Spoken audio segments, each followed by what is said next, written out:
At the end of the day, modern society is teaching men how to be bitches. They're not teaching you what manhood is, because I've just spent the past, I guess, an hour helping you to understand at a greater level, at a more precise understanding from the engineering of manhood. So what modern society is teaching you is how to consume. And they're trying to trick you into believing that whatever you buy is that defines you as a man. You have that nice watch, it must mean you're a man. Like I said, manhood is a power, and power comes with responsibility, because that's not your power. So now you have a responsibility towards others, towards the woman, towards nature itself, your ancestors, the front, the past. You have a responsibility. Your life is no longer your own. And that's what you can't seem to grasp. A hamkar, so-called ego, your little crystallized idea of yourself, which is constructed by corporations, can't fathom, unless you read it in the book and you find it cooler to watch it in a movie, what the fuck I'm talking about. And that's why you feel that you're like kind of floating. Now, I sympathize with you, and some people are floating in a state of desperation. Respect. Some people feel that they're floating, but at least they're like, I want to get laid. Great, so they do what is necessary to get laid. I did that once. Once upon a time, I was a bodybuilder. Why? I had nothing going on for myself. I said I wanted to get laid. I realized that a lot of women, especially in the environments that I used to hang out to, which was the clubs, like guys with muscles. So here I am going to get muscles, and there I got laid. It changed nothing to my inner circumstances. Nothing. But I did get laid. It was shit. But I did get laid because that's what I thought I wanted, because I had no inner compass guiding me in a proper direction. So what I'm trying to help you to understand is that manhood is equal to power. Power is not defined by societal markers. Power is given to you by nature. It's your very nature. It is power. And that power comes with responsibility. Now that power can be transformed into material goods. I didn't say no. I have no problem against that. I have nothing against that. It's great, whatever. It's a detail.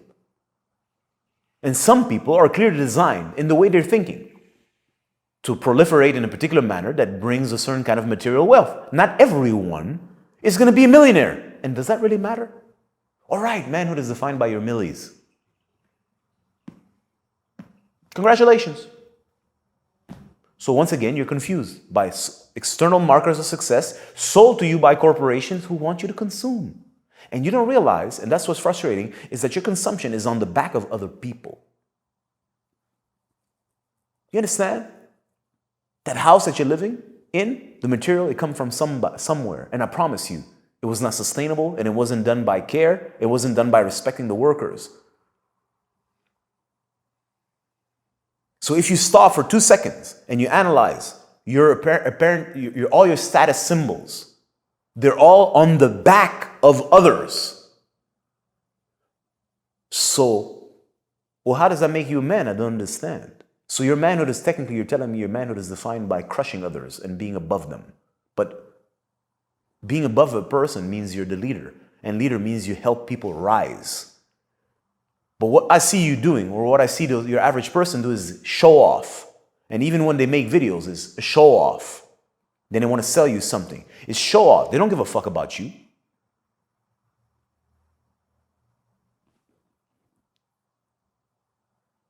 So I don't understand. Where's the lion heart? There's no lion heart.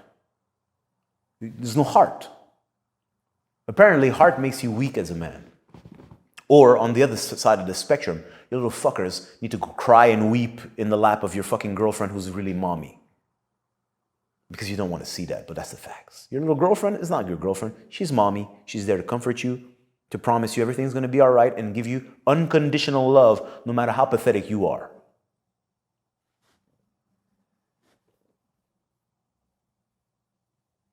So, my objective is to share a different perspective. I believe I'm doing a wonderful job. Thank you to myself and thank you to you for listening. But that's my objective, is to give you a greater perspective. And I believe that it's very easy to understand. Now, I know it's depth. I understand. I didn't say you're going to live this in 5 minutes. Yeah, but that's what life is. Life is profound. And it doesn't exclude the surface. But when you devote yourself exclusively to the surface and you realize that it doesn't ever yield any satisfaction and you don't ever find any genuine contentment or ever really feel like a man, You should stop and ask yourself the question. And I hope that I'm helping you to better understand why it doesn't do the trick. And it's the same for everybody else. That's just between me and you. But like I always say, if it works for you, it works for you. But I know that fundamentally it doesn't, because it cannot satisfy the heart of a man. How can it? It's nothing.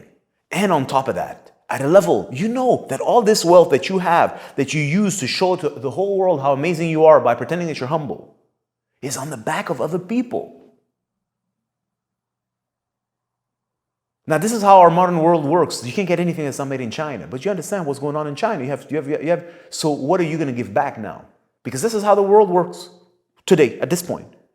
So what are you really going to do to give back in service? Oh, show how amazing you are, get more followers so that people can worship you some more? Doing and selling the same shit everybody else is doing? What are you going to bring that's organic and natural to you that only you are able to do because that's your nature, that's the seed that you're made of? If you stop 2 seconds, let's be straight, and you analyze the model of manhood, it's one man. It's like in the movies. One man will save many nations and liberate the tyranny of evil. Sylvester Stallone is one man. Right? So there's one man. And you put all the things that are amazing about one man, and everybody wants to be that one man. And ironically, the more time passes, the more it's I call it the Drake syndrome. All rappers trying to be like Drake. So Drake came, there's some form of originality to it. People see that it works, everybody wants to be a Drake. Everybody's trying to pretend they're Drake. And you have like Drake number 2, Drake number 3, Drake number 4. You have a collection of Drakes, and all the way down to Drake 2 billion. Everybody trying to be like Drake, right? So in the manosphere, there's an archetypal man. And everybody's trying to be like that person. Not that person. I'm gonna say this about Drake. Drake is authentic to himself, otherwise he would not resonate with so many people. Right? He's authentic to himself. Now we can break it down and we'll go deeper. That's not what we're doing. Let's keep it at the surface. Right? Well, what about the 6th person? 7th person? Is everybody like Drake? Well, what's your real sound? What's your melody? What's your vibe? What do you have to say? Is it what Drake has to say? There's only one Drake. So we have this archetypal man that may be authentic. Let's give that person the benefit of the doubt. No, that may be authentic to himself. Congratulations, respect that person. That's what I told you, is in alignment. So there's a power that works. Great, wonderful. And the rest of the people are trying to pretend or trying to be, or emulate is the word. Emulate that individual. Now one can study the principles of manhood, but you haven't even bothered. All you did is looked at his external markers of success. And now you're trying to emulate that. His success is alignment. And the expression of his alignment to the outside world in order to quote unquote serve, which is also arguable, but let's keep it simple.